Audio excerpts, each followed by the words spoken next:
राम राम जी, वंदे मातरम। आज आपको एक छोटी सी कहानी सुनाते हैं।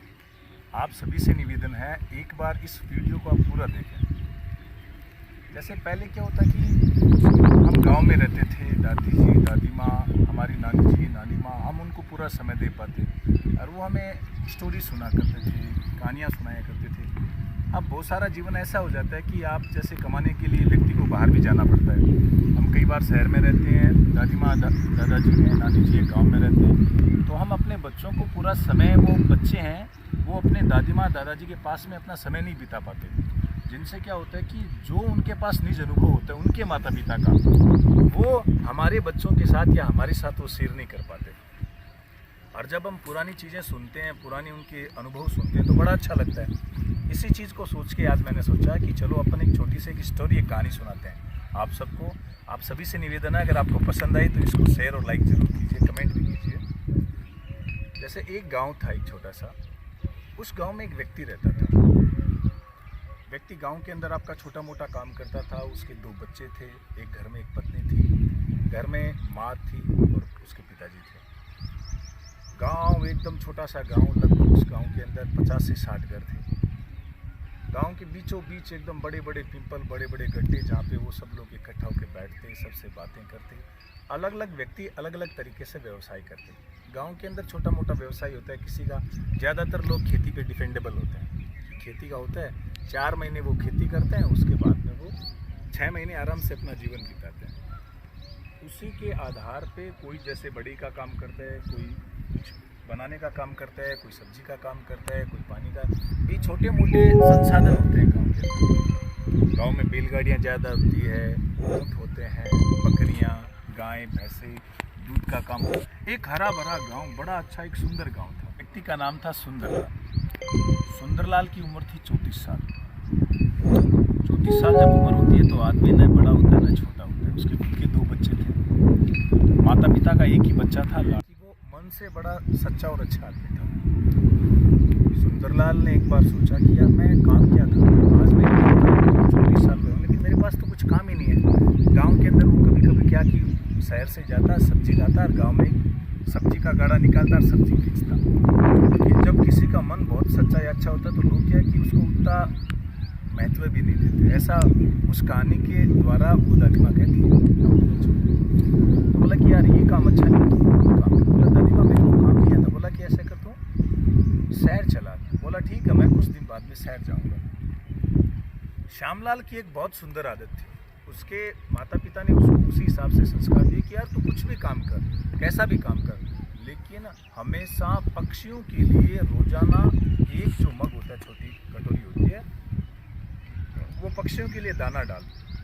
बचपन से सुंदरलाल को आदत थी कि वो घर से जब भी निकलता सुबह सुबह तो कटोरी में या हाथ में वो इतने छोटे से दाने लेता और पक्षियों के लिए, और बाहर जाता जहाँ भी दोहरे गांव के अंदर जहाँ भी स्थान होता, मोर की, चिड़कली, कमेड़ी, जो भी गांव में बहुत सारे पक्षी होते हैं। ये भी यहाँ पे भी देखो मौसम कितना अच्छा है, पेड़ पौधों पे पक्षी चल चला रहे हैं, कोयल बोल रही है, बड़ा अच्छा लगता है। इस प्रकार से गांव का मौसम था। तो वो सुबह सुबह जाता और एक मुट्ठी अनाज रास्ते में जहाँ भी पक्षी होते थे वहाँ पे वो गिरा देता उनको खाने के लिए। तो उसकी ये बचपन से आदत थी, उसने इस आदत को कभी बदला नहीं। देखो मेन चीज़ क्या है कि इस कहानी से हमें सीख क्या मिलती है। इस कहानी का प्रमुख जो मोटिव है वो यहाँ पे है, आप सुनिए कि वो जब भी सुबह जाता एक मुट्ठी अनाज लेता और पक्षियों को डालता। ऐसे करते उसकी ये दिनचर्या रोजाना की थी। तो कुछ समय बाद में वो शहर चला जाता है। शहर जाने से पहले वो जब भी सुबह सुबह जाता, वो मुट्ठी अनाज, तो वो पक्षी पहले से इंतजार करते कि यार सुंदरलाल आया नहीं अभी तक। सुंदरलाल जैसे भी आता और दाने डालता, उस समय मोर, कमेडी, कोयल, चिड़िया सब इकट्ठे हो जाते और वो दाना खाने लगते और उनको अच्छा भी लगता। देखो एक मनुष्य से इतना प्रेम नहीं होता सामने से, लेकिन पक्षी मनुष्य से कितना प्रेम करते हैं, क्योंकि वो सच्चे मन से उसको प्रेम करते थे। सुंदरलाल को वो जानते थे कि यार वो सुंदरलाल आ रहा है और सभी पक्षी इकट्ठे हो जाते हैं कि भाई वो दाना लाएगा, वो अपना आदमी है। सुंदरलाल शहर को चला जाता है। शहर में जाते ही शहर की भागम भाग जिंदगी बड़ी उसको ऐसे अचरज में डाल देती है कि यार मैं गांव में तो एकदम सिंपल तरीके से था। जहाँ सुंदरलाल रहता है वहाँ पे किसी कारण से 2 दिन से बहुत ज़्यादा बारिश रहती है।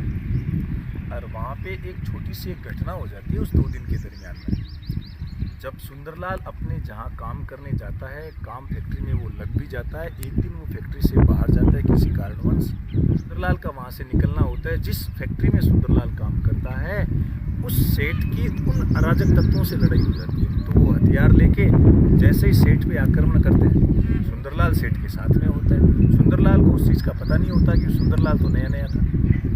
सेठ के साथ में जाते वक्त सुंदरलाल को भी, जब सेठ को घेरते हैं वो गुंडे, तो सुंदरलाल को भी घेर लेते हैं। जैसे ही वो बंदूक लेके आते हैं, सुंदरलाल के जब भी वो गोली मारने सुंदरलाल को, भी सुंदरलाल को गोली मारेंगे दूर से, पता नहीं एक दूर से पक्षियों का झुंड आता है और वो जो गुंडा अराजक तत्व होता है उस पर सारे फड़फड़ा के पड़ते हैं, एकदम उसको नोच डालते हैं। एकदम गुंडा प्रवृत्ति का व्यक्ति होता है, वो वहाँ से जाग छूटता है।